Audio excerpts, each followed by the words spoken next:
Olá, irmãos. Saúdo cada um de vocês com a graça e a paz do nosso Senhor Jesus Cristo. Amém? O meu nome é Miriam Anita e, como sempre, eu estou aqui só para compartilhar com os irmãos aquilo que eu entendi do texto chamado Cura Moral. Esse texto foi escrito pela irmã Juliana Vigil e ele foi escrito para o Manancial, que é uma publicação de meditações diárias da União Feminina Missionária Batista do Brasil. Então é importante que esse é um dos textos que eu gostaria de ter escrito, mas não escrevi. Então o que eu vou fazer? Vou contar para os irmãos apenas aquilo que eu entendi, tá bom? Bom, vamos iniciar orando. Senhor Jesus, que nós possamos entender quão tremenda, Senhor, é a tua cura moral. Quão tremenda, Senhor, é a tua cura em todos os aspectos da nossa vida. Que nós possamos entender isso e viver de forma que todas as pessoas possam compreender a importância deste fato na vida de um cristão. Em teu nome. Amém. Bom, irmãos, o texto de hoje bíblico está em João, capítulo 8, versículos de 1 a 11. É um texto muito conhecido, né? Mesmo as pessoas que não têm o hábito de ler a Bíblia conhecem esse texto. E é um texto maravilhoso, né? Que descreve a imensa misericórdia do Senhor por nós. Então ele vai falar sobre quando Jesus perdoa uma mulher que é apanhada em adultério. Bom, depois todos foram para casa, mas Jesus foi para o Monte das Oliveiras. De madrugada ele voltou ao pátio do templo e o povo se reuniu em volta dele.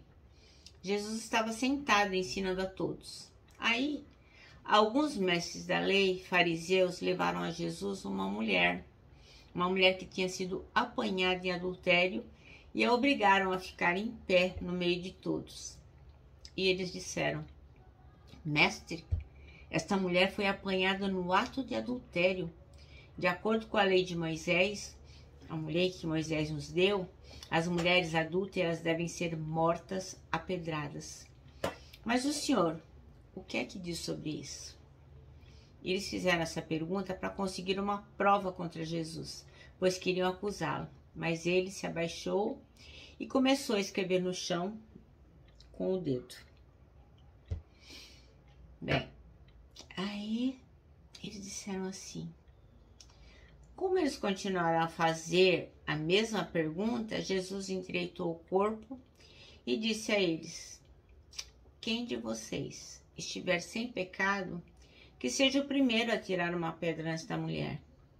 Depois abaixou-se outra vez e continuou a escrever no chão. Quando ouviram isso, todos foram embora, um a um, começando pelos mais velhos. Ficaram só Jesus e a mulher. E ela continuou ali de pé. Então Jesus endireitou o corpo e disse: Mulher, onde estão eles? Não ficou ninguém para condenar você? Ninguém, Senhor, respondeu ela. E Jesus disse: Pois eu também não condeno você. Vá e não peques mais. Amém? Que passagem tremenda, né, irmãos? Muito, muito tremenda. Bem, a irmã Juliana Vigil escolheu o versículo 11 para ser o versículo-chave. E ele diz assim: Então Jesus pôs-se de pé e perguntou: Mulher, onde estão eles? Ninguém a condenou? Ninguém, Senhor, disse ela. E declarou Jesus: Eu também não a condeno. Agora vá e abandone a sua vida de pecado. Naquela época, para que o adultério fosse realmente comprovado, que ele fosse reconhecido como uma acusação legal, ele precisava ser confirmado por duas testemunhas. Não bastava chegar um lá e falar: aquela pessoa lá estava fazendo coisa errada com o outro. Não, tinha que ter duas pessoas que tivessem visto e que pudessem, então, testemunhar contra a pessoa que estava adulterando. E segundo está aqui, ó, na lei, aqui em Deuteronômio, capítulo 22, versículo 22, diz assim, ó: Quando um homem for achado deitado com mulher casada com marido, então ambos morrerão. o homem que se deitou com a mulher, e a mulher, assim tirarás o mal de Israel. Então, o Senhor Jesus, ele conhecia muito bem a lei. E a lei dizia que tanto fazia se fosse mulher e o homem pegos juntos, os dois iriam morrer, os dois seriam apedrejados, porque era uma coisa errada para os dois, independente de ser uma sociedade super machista, onde a mulher não tinha razão, não interessa. Se a mulher fosse casada e o homem estivesse transando com ela, ele ia morrer também. E assim, a primeira pessoa que ia começar esse apedrejamento, a primeira pessoa que ia começar a matar as vítimas, no caso, as pessoas que foram pegas em adultério, seriam aquelas que viram. Então isso está lá em Deuteronômio 17:7, que diz assim, ó: a mão das testemunhas se irá primeiro contra ele, para matá-lo, e depois a mão de todo o povo, assim tirarás o mal de meio de ti. Então, só complementando, por boca de 2 testemunhas ou 3, será morto o que houver de morrer, por boca de uma só testemunha não morrerá. Então, assim, tinham que ter 2 testemunhas, e a testemunha seria a primeira a apedrejar. Por isso que Jesus, como ele conhecia muito bem a lei, ele lembrou aos fariseus aquilo que estava escrito lá.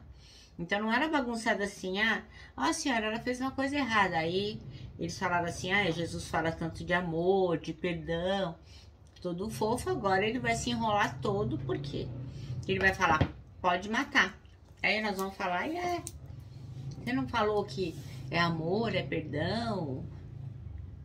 E aí eles pensavam, agora a gente pega Jesus. Isso sou eu, na minha cabeça, que acredito que devia ser assim. Bom, percebam que a real intenção aqui não era... Aqueles caras lá, eles não queriam cumprir a lei. Longe disso. A intenção deles não era essa. Mas era só arrumar o quê? Uma cilada para comprometer Jesus Cristo. Esperando que o quê? Que ele caísse em algum equívoco, para que eles pudessem ter motivos para acusá-lo e para matá-lo, que era isso que eles queriam, levantar um falso testemunho contra Jesus, para poder levá-lo a juízo. Mas Jesus é Deus, né?